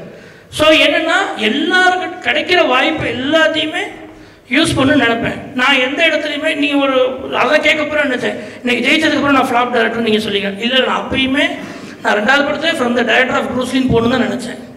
அதை தான் நான் சொன்னேன், எல்லாருமே ஃப்ளாப் பண்ணாங்க. அப்போது விமானம் என்ன சொன்னேன், அப்போ ஃப்ரம் த இதன் போடவா அப்படின்னாரு. சரி தம்பி மொத்தமாக சொல்லி விட்ருவோம் தம்பி அவர் சொன்னார். ஸோ அதனால் என்னைக்கு அது என் பிள்ளை தான், என்றைக்கு இருந்தாலும் தோத்தாலும் ஜெயிச்சாலும் அது என்னோட தான், ஒரே ஒரு தான் முடிவு, எப்பயுமே நம்ம முடிவாக இருக்கணும், அவ்வளோதான். இன்னொன்று இந்த மக்கள் ரொம்ப ஸ்வீட், இந்த ரிவ்யூவர்ஸோ எல்லாமே ரொம்ப ரொம்ப ரொம்ப ஸ்வீட். நல்லாலாம் யாரெல்லாம் என்னை வந்து கலாச்சாரங்களோ திட்டினாங்களோ படத்தை பற்றி குறை சொன்னாங்களோ அவங்க எல்லாமே ஆஃப்டர் விழுந்ததுக்கப்புறம் அந்த ட்வீட்டை தேடி 4 வருஷத்துக்கு முன்னாடி ஒரு ட்வீட் போட்டிருக்காங்க, அந்த ட்வீட்டை தேடி அவன் போய் அந்த ட்வீட்டை கோட் பண்ணி சாரி சொன்னவங்க நிறைய பேர் இருக்கான். ஓகே, இட்டிஸ் பிரசாந்த் பேர் நான் இட்டிஸ் பிரசாந்த் வந்து ரொம்ப பேடாக பேசியிருந்தார் போல். நான் ப்ரீமியர் கூப்பிட்டுருந்தேன், வந்தார், படம் பார்த்துட்டு ஃபோனில் என்கிட்ட 1 மணி நேரம் பேசினார், என்னை யாருன்னே தெரியாது, என்னை பயங்கரமாக வந்து பாராட்டினேன். அப்படி எனக்கு ரொம்ப பிடிச்சி, அவரும் சாரி சொன்னார், நான் வந்து உங்களை தப்பாக நினச்சிட்டேன், உங்கள் படத்தை பார்த்து தப்பாக, இப்படி ஒரு படம் கிடைக்கும்னு எனக்கு நிறைய. ஒரு தேசிய பெரியசாமி ஃபோன் பண்ணி, பிரதர் நான் ஒரு ஃப்ளாப் கொடுத்தா கூட கவலைப்பட மாட்டேன் பிரதர், உங்களை பார்த்தா பயங்கர இன்ஸ்பைர். இது எல்லாமே என்னென்னா நீங்கள் நினைக்கிற மாதிரி நான் சொல்கிறேன், திரும்பவும் சொல்கிறேன், உங்கள் எல்லோரும் நீங்கள் எல்லோரும் இருக்கனால சொல்கிறேன், எதுக்குமே பயப்படாது, இந்த உலகம் எல்லாத்துக்குமே உனக்கு சப்போர்ட் பண்ணும், உனக்கு என்ன தேவை அதை மட்டும் யோசிக்கும், அதை அறத்தோட பண்ணு, நியாயமாக கேட் ஓப்பன் ஆகிட்டே இருக்கு. நன்றி. ஆக்சுவலி ஃபுல்லாக முடிச்சாச்சு. இன்னைக்கு காலையிலேருந்து நீங்களும் காலேஜ் ஃபுல்லாக பார்த்தீங்க. Okay, thank you. தெரியும்டா, இல்லை மச்சான் தான் சாருக்கு தேங்க்ஸ் சொல்லி ரொம்ப போர் அடிச்சிருக்கோம். Thank you sir. ஃபார்முலா நானும் தேங்க்யூ சொல்லிக்கிறேன். என்னை மாதிரியான மனிதர்களை நான் தான் ஃபஸ்ட்டு திருச்சிக்கு சினிமா கொண்டு அப்படின்னு நினச்சிட்டு இருக்கிறப்போ கோயம்புத்தூர் ஒரு சினிமா வருது, அந்த ஆள் என்ன இங்கே ஆஃபீஸ் போடுறது, எனக்கு இப்போ பயமாக இருக்குது. ஐயோ, ரொம்ப ஹாப்பியாக இருக்குது. ஸோ கேரளாவில் இதுதான் பண்ணுறாங்க, எல்லா டேரக்டர்ஸும் அவங்க ஊரில் இருக்காங்க, தேவைப்படுறப்ப வந்து படம் எடுத்துக்கிறாங்க. இன்னொன்று, இந்த ஸ்பேஸ் வந்து கிடைக்கிறது ரொம்ப ரொம்ப ரொம்ப ரொம்ப ரொம்ப கஷ்டம். அந்த ஸ்பேஸை வந்து இவ்வளோ பியூட்டிஃபுல்லாக கொண்டு வந்து உங்கள் கையில் கொடுக்குறாங்க. இதை விட பெரிய சான்ஸ் வந்து இனிமேல் உங்கள் லைஃப்லேயே கிடைக்கவே கிடைக்காது. தயவு செஞ்சு இதை கரெக்டாக யூஸ் பண்ணி, இவங்க எல்லாரையும் யூஸ் பண்ணி நீ வாழ்க்கையில் முன்னேறி உன் மூலியமாக இன்னொரு 1000 இந்த மாதிரியான விஷயங்கள் வரணும், இன்னொரு 1000 பேர் இந்த மாதிரியான படிக்கணும் அப்படின்றதான் என்னோட வேண்டுதல். சார், இந்த காலேஜுக்காகவும் இங்கே நடத்துகிற ப்ரோக்ராமுக்காகவும் நீங்கள் எப்போ கூப்பிட்டாலும் என்னால் என்னோட சுற்றி இருக்க எல்லாராலும் என்ன சப்போர்ட் பண்ண முடியுமோ அதை கண்டிப்பாக நான் பண்ணுறேன். உங்களோட சேர்ந்து நாங்களும் நிறைய பயணம் பண்ணணும்னு நினைக்கிறோம். நன்றி சார், நன்றி. இங்கே இருக்க எல்லாரையுமே பார்க்குறப்ப என்னையை பார்க்குற மாதிரியே இருந்தது. எல்லாருமே எதுவுமே தெரியாது. சில பேருக்கு வந்து நான் அந்த பசங்களையும் செலக்ட் பண்ணியிருக்கோம் சார். சில பேர் வந்து ரொம்ப கரெக்டாக என்ன பேச போகிறோங்கிறத பிளான் பண்ணி வந்து பேசுகிறாங்க. ஸோ அந்த மாதிரியான மாணவர்கள் அவங்களோட அப்ரோச்சும் எங்களுக்கு ரொம்ப பிடிச்சிருந்து. சில பேர் எனக்கு தெரியலங்க, புக்கு படிச்சு இல்லை எனக்கு தெரியல, ஆனால் அவன்கிட்ட ஒரு பெரிய கனவு இருக்குது, அவன்கிட்ட ஒரு பெரிய பாயிண்ட் ஆஃப் வியூ இருக்குது. நான் தான் சொன்னேன் சார், நான் எப்படி செலக்ட் பண்ண நாளைய நல்லதுன்னு சொல்லிட்டு இருந்தேன் அந்த கதையை. அதனால் எதையுமே காரணமே சொல்லாதீங்க. எதுக்குமே இங்கே எதுவுமே காரணம் கிடையாது. ஜெயிச்சே ஆகணும், வேறு வழியே இல்லை. அதை மட்டும் ஃபோக்கஸ் பண்ணி போயிட்டே இருங்க. Thank you so much. ஸோ இவரை பற்றி சொல்லணும் அப்படின்னா நம்ம கோயம்புத்தூருக்கும் சரி நம்ம பிளாக் ஷீப்புக்கும் சரி ரொம்ப ரொம்ப முக்கியமான ஒரு நண்பர் அப்படின்னு சொல்லலாம். அதாவது இவருக்கு ஃபிலிம் மேக்கிங்கில் இருந்த ஒரு பேஷனால் ஒரு ரேண்டம் வீடியோலேருந்து ஒரு ஷார்ட் ஃபிலிம்லேருந்து ஒரு அலும்புநாட்டி அமுச்சி அப்படின்ற சீரியஸ் மூலியமாக பெரிய பெரிய ஹிட்ஸ் கொடுத்த இவர் இப்போ ரீசெண்டாக குடும்பஸ்தன் அப்படின்ற ஒரு படம் மூலியமாக சில்வர் ஸ்க்ரீனில் யதார்த்த குடும்பத்தோட விஷயத்தை வந்துட்டு ரொம்ப லைட்டாக ரொம்ப ரியலிஸ்டிக்காக ரொம்ப ஃபன்ஃபில்டாக சொன்னாலும் அடுத்தடுத்து தமிழ் சினிமாவில் ரொம்ப நிறையா என்டர்டைனிங் ஃபிலிம்ஸுக்கு நான் கேரண்டி அப்படின்னு ரொம்பவே ஸ்ட்ராங்காக இவரோட பேரை வந்துட்டு பதிவு செஞ்சிருக்க குடும்பஸ்தன் படத்தோட டேரக்டர் திரு ராஜேசன் அவர்களை தான் நம்ம வந்து எடுத்து பார்க்க போகிறோம். சார், உங்களோட நக்கலைஸ் சேனலுக்கு நான் ஒரு பெரிய ஃபேன். உங்களோட ஒவ்வொரு வீடியோவும் எனக்கு ரொம்ப பிடிக்கும். எனக்கு பிடிக்கிறத விட எங்கள் வீட்டில் இருக்கிற குட்டீஸ் எல்லாருக்கும் உங்களோட வீடியோ பார்த்து ரொம்பவே பிடிக்கும். ஒரு கொஷின் எதுவும் தப்பாக எடுத்துக்கல. எந்த ஒரு சூழ்நிலையில் நீங்கள் டைரக்டர் அப்படின்னு உணர்ந்தீங்க? அதுவா, என்ன சினிமா விஸ்காம் சேரும்போது எல்லாமே பண்ணணும்னு தான் போயிருந்தேன். ஆக்டிங்கு எல்லாமே. ஒரு ஷார்ட் ஃபிலிம்லாம் நடித்தேன். அதில் என் ஃப்ரெண்டு ஒருத்தன் ஆலன்னு ஒருத்தன் பார்த்துட்டு காரி துப்புனான். அதுக்கப்புறம் சரி இது நமக்கு செட் ஆகுது போல எது நான் பண்ணால் ரொம்ப ஃபுல்லாக என்னோட ஒர்க்காக நான் விஸ்காம் பண்ணும்போது எல்லாமே ட்ரை பண்ணியிருப்பீங்கல்ல. இந்த மாதிரி நான் எல்லாமே வாய் வச்சு பார்த்தேன். என்ன சொல்கிறது, எடிட்டிங்கு, சினிமாட்டோகிராஃபி, டைரக்ஷன் பண்ணும்போது தான் வந்து எனக்கு ரொம்ப சாட்டிஸ்ஃபைடாக இருந்துச்சு. ரொம்ப என்னோட படங்கிற மாதிரி ஒரு ஃபீல் ஆச்சு. ஸோ அந்த டைமில் நினைக்கிறேன். Thank you sir. சார், மியூசிக் இல்லாமல் படம் எடுக்க வாய்ப்பு எடுக்கீங்க சார்? மியூசிக் இல்லாமல் நானா? இல்லை, நான் ரொம்ப கமர்ஷியல் படம் எடுக்கணும்னு நினைக்கிறேன். நான் ரொம்ப அப்படியெல்லாம் எக்ஸ்பெரிமெண்ட் பண்ணுவேன்னு எனக்கு தோணல. சார், ஸ்டூடெண்ட்ஸ்க்கு ஏதாவது புக்கு ரெஃபர் பண்ணணும் ஏதாவது? இப்போதான் நான் கேட்டு வாங்கினேன். இல்லை, நிறைய புக் இருக்கு. நீங்கள் லைக் ஸ்டூடெண்ட்ஸ்க்கு ரெஃபர் பண்ணுற அளவுக்கு நான் புக்கு ரெஃபர் பண்ணுற அளவுக்கு பெரிய இல்லை. பட் ரொம்ப முக்கியமாக மீடியா ஸ்டூடெண்ட்ஸ் இருக்கிறீங்கன்னா நீங்கள் கண்டிப்பாக பேசிக்ஸ் ஆஃப் டெக்னிக்கல் ஸ்டஃப் படிக்கணும். கண்டிப்பாக லிட்ரேச்சர் படிக்கணும். நீங்கள் வந்து அது நீங்கள் ஷேக்ஸ்பியர் படிக்கணும். கண்டிப்பாக இங்கிலீஷ் லிட்ரேச்சரில் இருக்கிற பலதான் நீங்கள் படிக்கணும். ஷேக்ஸ்பியர் படிக்கணும், தச்சேவஸ்கி படிக்கணும். இவங்களில் எனக்கு ரொம்ப யூஸ்ஃபுல்லாக இருந்துச்சு. அவங்களோட ஒர்க் எனக்கு ரொம்ப ஒரு பர்ஸ்பெக்டிவ் கொடுத்துச்சு. ஸோ உங்களுக்கும் அது கொடுக்கும்னு நினைக்கிறேன். ஏன்னா அது வேர்ல்டு ரினவுண்ட் ரைட்டர்ஸ், அவங்கள வந்து கண்டிப்பாக படிக்கணும்னு நினைக்கிறேன். ஸோ ஆக்சுவலி ஆனால் நீங்கள் சொன்னீங்கல்ல, இதோட சேர்த்து குடும்பஸ்தன் அப்படின்னு ஒரு படம் அப்படிங்கிற புக்கு வந்து ரிலீஸ் பண்ண போகிறாரு. அதை படித்தோம்னா போதும் சினிமா என்ன நம்ம கற்றுக்கலாம்னு நினைக்கிறேன். படமே ரிலீஸ் பண்ண. So any further questions? எல்லாத்துக்கும் வணக்கம். என்னோட பேர் கிஷோர்னா. ஆனால் உங்கள் நக்லைட்ஸ்க்கு வந்து நானும் ஒரு பெரிய ஃபேன் தான் சின்ன வயசுலேருந்து. உங்களுக்கு எனக்கு வயசான நான் என்ன சின்ன வயசு நான் சின்ன வயசுலேருந்து. உங்களுக்கான கொஸ்டின் வந்து இப்போ நீங்கள் ஒரு கேஸ்டிங் பண்ணுறீங்கன்னா அந்த உங்களுக்கு ஃபேவரட் ஹீரோக்கு வந்து அந்த ஸ்கிரிப்ட் பிடிக்கல, அந்த ஸ்கிரிப்ட் நீங்கள் சொல்கிற ஸ்கிரிப்ட் வந்து நீங்கள் ஒரு ஹீரோ ஆஃபர் பண்ணுறீங்க அந்த கேஸ்டிங்கு, அந்த ஹீரோ தான் நீங்கள் ஃபிக்ஸ் ஆகிட்டீங்க. அப்போ வந்து அந்த ஸ்கிரிப்ட் உங்களுக்கு பிடிக்கல, எப்படி என்ன சீக்ரெட்டாக கன்வின்ஸ் பண்ணி அவங்க டெக்னிக் என்ன கன்வின்ஸ் பண்ணுற டெக்னிக் அவங்களை எப்படி கன்வின்ஸ் பண்ணுவீங்க? ஹீரோவையா? அது ஒரு சீன் பிடிக்கல அப்படின்னா கன்வின்ஸ் பண்ணலாம், ஒரு ஸ்கிரிப்டே பிடிக்கலன்னா கன்வின்ஸ் பண்ண முடியாது. ஸ்கிரிப்ட் பிடிக்கலன்னா அது ஒரு அப்புறம் வந்து என்ன சொல்றது, வேண்டாதவரை கல்யாணம் பண்ணி வாழ்க்கை ஃபுல்லாக கஷ்டப்படுற மாதிரி அது ஒரு டீம் அப்படி ஒர்க் ஆகாது. எனக்கு அப்படி நடந்ததில்லை. நான் ரைட் ஃப்ரம் நக்கலைட்ஸ் மணி கூட ஒர்க் பண்ண வரைக்கும் அவங்க எல்லாரும் அதை இன்ஃபேக்ட் ரிவர்ஸ் ஆயிடுச்சு. அந்த ஸ்கிரிப்ட்லேங்க இது ஏன் ஸ்கிரிப்டுங்கிற அளவுக்கு அவங்க உரிமை எடுத்துக்கிறவங்க தான் ஐ மீன் லைக் அவ்வளவு பார்ட்டிசிபேட்டரியாக தான் இருந்திருக்கிறாங்க என்னோட எக்ஸ்பீரியன்ஸில். ஸோ சீன் பிடிக்கலன்னா எனக்காக பண்ணுங்கன்னு கேட்பேன். அவ்வளோ நல்லா ஃப்ரெண்ட்லியாக பழகிருவேண்ணா, சரி எனக்காக பண்ணிடுங்க, பிடிக்கலனாலும் பரவாயில்ல. Thank you sir. Good evening sir. Mostly படத்தில் வந்து கேஸ்ட் எல்லாம் யூஸ் பண்ண மாட்டாங்க, ஆனால் நீங்கள் குடும்பஸ்தரில் கேஸ்ட்டும் மென்ஷன் பண்ணியிருப்பீங்க.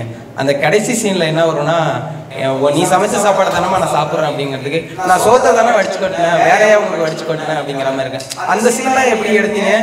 நீங்கள் ஏற்கனவே இந்த மாதிரியான விஷயத்தெல்லாம் ஃபேஸ் பண்ணியிருக்கீங்களா?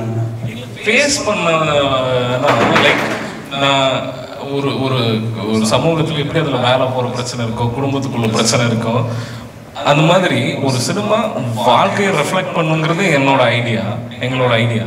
ஸோ அது வந்து அதில் ஒரு பாகமாக அந்த இதில் காஸ்ட்டும் இருக்கிறதுனால நான் அட்ரெஸ் பண்ணலான்னு பண்ணது தான்.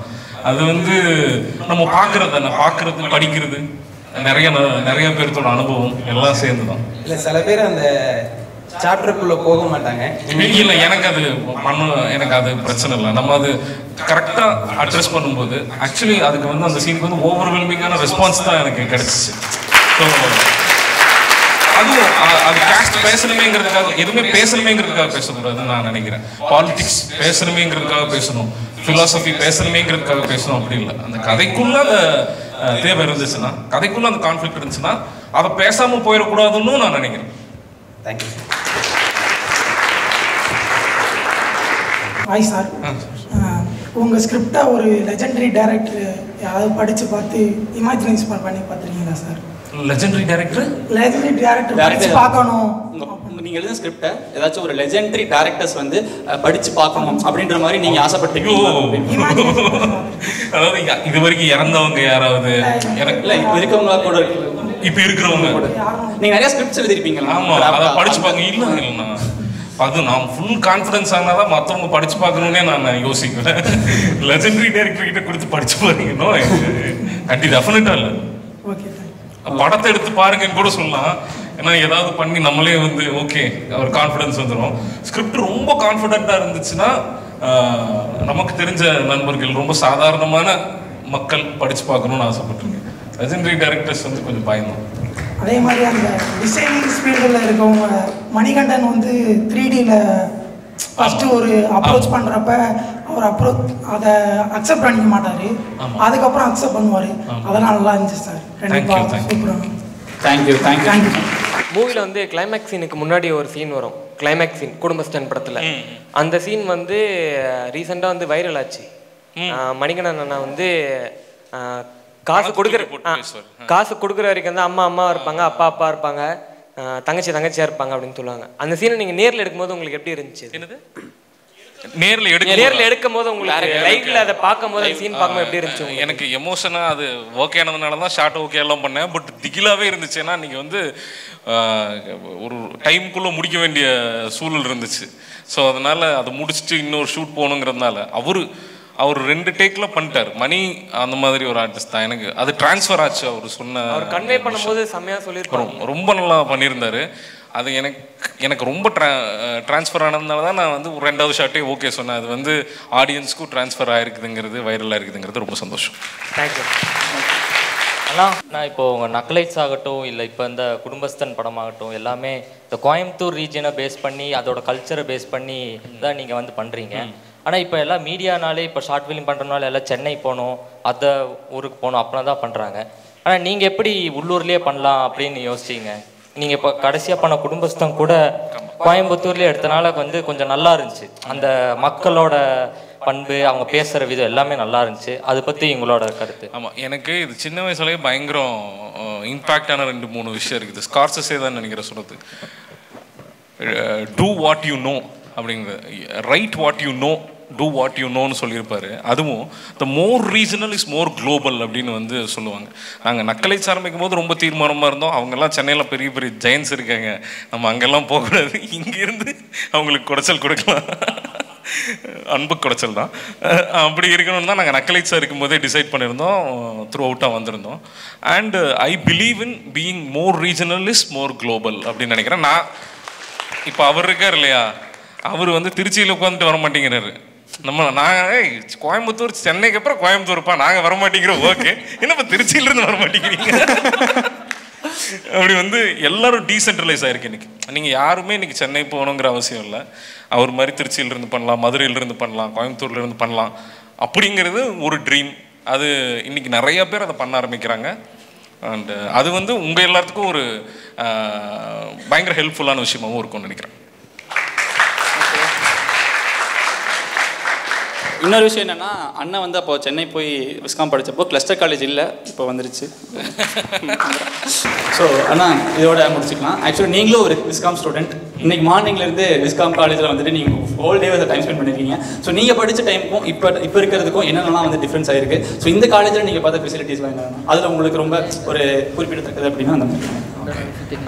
எனக்கு வந்து நான் இவர்கிட்ட சொன்னேன், எனக்கு நான் வரும்போது வரேன்னு சொல்லிட்டேன். சொன்னதுக்கப்புறம் எனக்கு பயங்கரம் ஐ இன்ஃபெக்ஷன். நான் பிரபு சொன்னேன், எங்க எனக்கு ஐ இன்ஃபெக்ஷன் இருக்கு, கொஞ்சம் ஒரு மாதிரி மாட்ரேட்டனா வரேன்னா, இல்லைங்க கண்டிப்பாக வாங்க அப்படின்னு சொன்னாங்க. நான் ஒருவேளை வராமல் வந்திருந்தா மிஸ் பண்ணியிருப்பேன்னு தோணுது. ஏன்னா இங்கே வந்து இவ்வளோ பேர்த்த பார்க்கறதுக்கான கண்டாமினேட் பண்ணாலும் பரவாயில்ல, ஒரு 2 வாரம் வழியில் இருந்துட்டு போட்டோம்.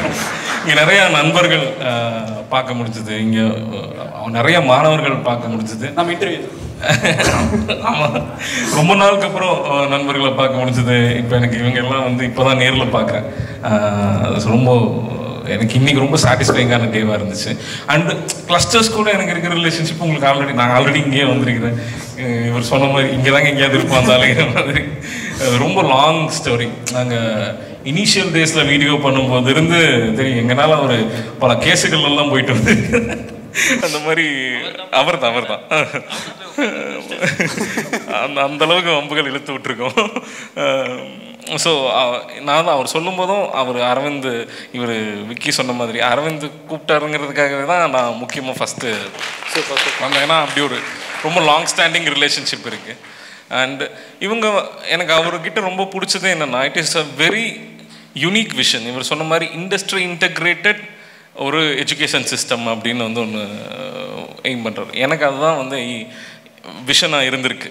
அதை வந்து ஒருத்தங்க லைவாக பண்ணிகிட்டு இருக்காங்கங்கும் போது நம்ம முடிஞ்ச அளவுக்கு அதுக்கு வந்து பார்ட்டிசிபேட்டரியாக இருக்கணும், சப்போர்ட்டிவாக இருக்கணுங்கிறது தான் என்னோட ஆசையாக இருந்திருக்கு. அண்ட் இன்றைக்கி நாங்கள் படிக்கும்போது விஸ்காம் வந்து நான் எடுத்த ஃபர்ஸ்ட் ஷார்ட் ஃபிலிம் எல்லாம் பார்த்தா அவ்வளோதான், ஒன்றுமே இப்போ இது பண்ண முடியாது. இன்றைக்கி அப்படி இல்லை, இன்றைக்கி ரொம்ப டெக்னிக்கலாக பயங்கர ஸ்ட்ராங்காக இருக்காங்க. பட் எனக்கு இன்றைக்கி வந்து இன்னும் கொஞ்சம் பொறுமையாக இருந்தாங்கன்னா, இவங்க இன்னும் கொஞ்சம் பர்ஸ்பெக்டிவ் லேர்ன் பண்ணிக்கிட்டாங்கன்னா, இவங்க நான் ரொம்ப ரொம்ப பெரிய இடத்துக்கு போகிறதுக்கான வாய்ப்புகள் இருக்குது அப்படின்னு வந்து தோணுது. நன்றிண்ணா. ஸோ உங்களோட இன்புட்ஸ் எல்லாத்துக்குமே ரொம்ப ரொம்ப ரொம்ப நன்றி. ஸோ இன்னைக்கு டே ஃபுல்லாக எங்களோட ஸ்பெண்ட் பண்ணது ரொம்ப பெரிய நன்றி. ஸோ நெக்ஸ்ட் யார் அப்படின்னா, ஆக்சுவலி ஜுராசிக் பார்க் அப்படின்ற ஒரு படம் வந்து எல்லாருமே பார்த்துட்டு போகணும்னு நினைக்கிறேன். ஸோ அந்த படம் பார்த்துட்டு எப்படி ஒரு விஎஃப்எக்ஸை வந்துட்டு இவ்வளோ தத்ரூபமாக பண்ண முடியும் அப்படின்னு இன்ஸ்பயர் ஆகி கியூரியாசிட்டியான ஒருத்தரோட விஷன் வந்து இன்றைக்கி எவ்வளோ தூரம் வந்திருக்கு அப்படின்னா, ஹாலிவுட் போய் நம்ம தமிழ் ஃபிலிம்ஸ்க்கு விஎஃப்எக்ஸ் பண்ணுங்கிற தேவையே கிடையாதுங்க. ஏன்னா ஹாலிவுட்டில் பண்ணுற விஎஃப்எக்ஸை இங்கே நம்ம தான் பண்ணுறோம் அப்படின்னு நம்ம இன்றைக்கி வந்துட்டு ரொம்ப பெருமையாக சொல்லிக்கிறோம். அப்படின்னா அதுக்கு வந்துட்டு முக்கிய காரணம் வந்துட்டு ஃபேந்தம் டீம் தான். ஸோ அந்த டீம்லேருந்து இன்றைக்கி ரெப்ரசென்ட் பண்ணி வந்திருக்க தனஞ்சயன் சாரை வந்துட்டு நம்ம ஏதாவது கொஸ்டின்ஸ் இருந்தால் ஃபஸ்ட்டு கேட்டுட்டு அவங்களோட வேர்ட்ஸ்க்காக நம்ம வெயிட் பண்ணுறோம். அனிமேஷன் டீமில் உங்கள் ஃபேவரட் சாஃப்ட்வேர் பார்ட்னர் யார்? Favourite software partner Maya or Blender or Unreal Engine? Initially Maya தான் இருந்தது. nowadays டெக்னாலஜி ரொம்ப இம்ப்ரூவ் ஆனதால் we are jump on lot of softwares. இப்போ லேட்டஸ்ட்டாக பார்த்தீங்கன்னா மோகேப் ஷூட் பண்ணி we are integrated with Blender also. So software basics சொல்ல முடியாது, which is convenient and அது ஹாலிவுட் ரேஞ்சுக்கு நல்ல குவாலிட்டியாக தருதுன்னா that will be accommodate with that. வேறு ஏதாச்சும் ஒரு ஷார்ட்டுக்கு எவ்வளோ ஃப்ரேம் டிசைன் பண்ணுறீங்க, ஒரு செகண்டுக்கு என்ன மாதிரி பிளானிங் இருக்கும்? ஷார்ட்